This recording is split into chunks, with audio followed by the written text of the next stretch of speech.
This is K.M. Varaprasad, HOD, Computer Science and Engineering Department, DBS IT, Kavali. This is the last video regarding the subject computer organization. In this one, the last chapter is large computer systems. Before going to discuss, we discussed about the single computer system. In the single computer system, how we are connecting processor and I/O devices and memory devices, all the things we discussed. Now coming to this chapter, in the large computer systems, we are using systems. In parallel processing systems, we are going to improve the throughput of the computer. What is actually the throughput means? Some amount of work done by the processor is called as the throughput of the processor. Here, by using large computer systems, we are improving the throughput. Now in this one, the first topic is the forms of parallel processing. In this one, different types of parallel processing techniques are available. Before going to the parallel processing techniques, now we are discussing some set of streams, that is instruction stream as well as data stream. What is actually an instruction stream means? How we are fetching some set of instructions from the memory is called as instruction stream. And then how the operations are performed on the data is called as a data stream. Based on the instruction stream and data stream, the following are the four different types of parallel processing techniques. And the first one is single instruction stream and single data stream. Second one is single instruction stream and multiple data stream. And the third one is multiple instruction stream and single data stream. And then fourth and the last one is the multiple instruction stream and multiple data stream. Okay, in this first parallel thing, single instruction stream is there and the single data stream is there. It is the general single computer system. In this one, the parallelism is obtained by using the pipelining concept. Now coming to the second one is single instruction stream and multiple data stream. In this one is, here single instructions set is distributed to the many number of process or many number of things and then performed on the different sets of data. Now this is also a very good thing. This is maintained and this hardware is maintained by using the array of processors. Now coming to the third one is, just in this one, multiple instruction stream is there and single data stream is there. Here it is not practically implemented. It is just we are discussing the theoretical part only, not practically implemented. And coming to the fourth one is multiple instruction stream is there and then multiple data streams are there. This is generally implemented. It contains many number of processors and many number of shared memories are there. This is the general thing we are using to implement the parallel processing techniques. Now here coming to the second concept, interconnection networks. In the previous one, we are using multiple instruction streams and multiple data streams. These are practically implemented by using the interconnection networks. In those interconnection networks, these are the some of the important techniques we are using to connect the networks or to maintain the interconnection. The first one is time shared common bus and the second one is multi-stage switching network and hypercube system. Now coming to the first one is, now here shows the diagram. Now here comes the diagram. Here the memory unit is there, and then set of processors are there, and set of input output processing interfaces are there. This is the time shared common bus organization. Here the common bus is there. By using the common bus and the time sharing, we are communicating and controlling all the processors. Now here is the second one, multi-port memory organization.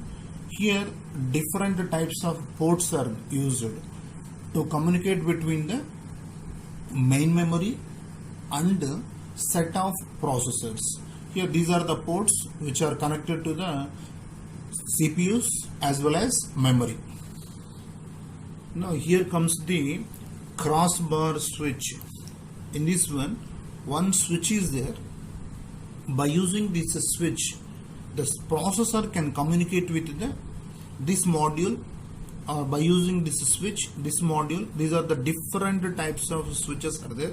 We can easily communicate and we can easily share all the processors with the memory modules. Now this is the multi-stage switching network. In this one, this diagram shows the operation of 2x2 interchange switch. Now here is, these are the different types of switches we are using. This is A connected to 0, here A connected to 1, here B connected to 0 and B connected to the 1. These are the different types of 2x2 switches. Either 2x2 requires 4 different types of switches. Now coming to the final interconnection network, that is hypercube system. Now this is completely based on here. 3 different types of diagrams are there. This is completely based on the 2 power 1, 2 power 2 and 2 power 3. Here comes the first one is 1 cube. Here 0 and 1 is there, and comes to the 2 cube. 4 points are there, 0 0, 0 1, 1 1 and 1 0. Now comes to this one is, here 8 points are there, starting from 0 0 0 to the 1 1 1. Now this is the final interconnection network. Now with this we completed 2 subtopics in this one, large computer systems, and the remaining 2 subtopics are array processors and finally general purpose systems, how we are using the general purpose processing systems. Now coming to the first one is array processors. These array processors are used to implement single instruction stream and multiple data stream type of parallel processing technique. In this one instruction is distributed to execute the different sets of data. Different sets of data is available, like 1 row and 2nd row, 3rd row. Likewise, the array of processors are used to maintain single instruction as well as single instruction and multiple data stream type. Okay, this is the diagram for array of processors. Now this is the control processor is there. It is a centralized and single control processor, now which is used to control all different types of process. Now this is the grid of processing elements. Here this broadcasts instructions to all the processors. Here it is a 2-dimensional grid of processing elements. Execute an instruction stream that is broadcast from this central control processor. Here each element must be able to exchange values with each of its neighbors over the paths. Here this type of organization or array processors are highly specialized machines, as they are well suited to complex numerical problems. Now finally comes to the last topic. Here is the structure of general purpose processors. Now here, what is actually the general purpose processors means? These are maintained by using multiple instruction streams and multiple data streams. Here are some set of diagrams are there to specify all the things.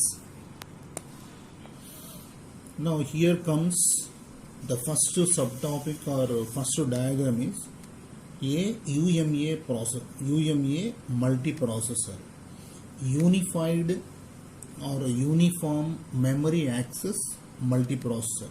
In this one, these are the set of processors. It is the interconnection network, and these are the memories. In this one, interconnection network permits n processors to access k memories, so that any of the processors can access any of the memories. Here, uniform delay is there between all the accessings. Now for that purpose, it is called as uniform memory access. Now here comes the second one, a NUMA multiprocessor.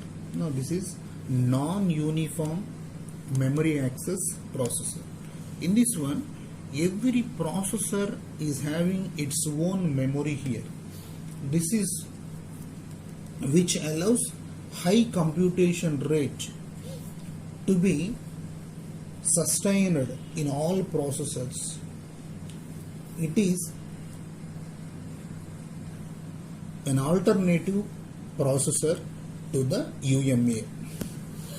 Now this is the final thing and final system. A distributed memory system is there. Now here the latest processors and very processing techniques are using this one, this distribution network. In this one, global memory is there. That memory is shared by all the processors. Here all the memory modules serve as private memories for the processors that are directly connected to them. A processor cannot access a remote memory without the cooperation of the remote processor. This cooperation takes place in the form of messages exchanged by the processors. Such systems are often called distributed memory systems. Okay, with this video, I completed the subject computer organization, which is for second CSC, second semester students. And finally, the students, one suggestion is complete the assignments already which I have given to you, and those assignments are submitted to the college at the time of reopening. Now coming to the lockdown, stay home and stay safe. Thank you.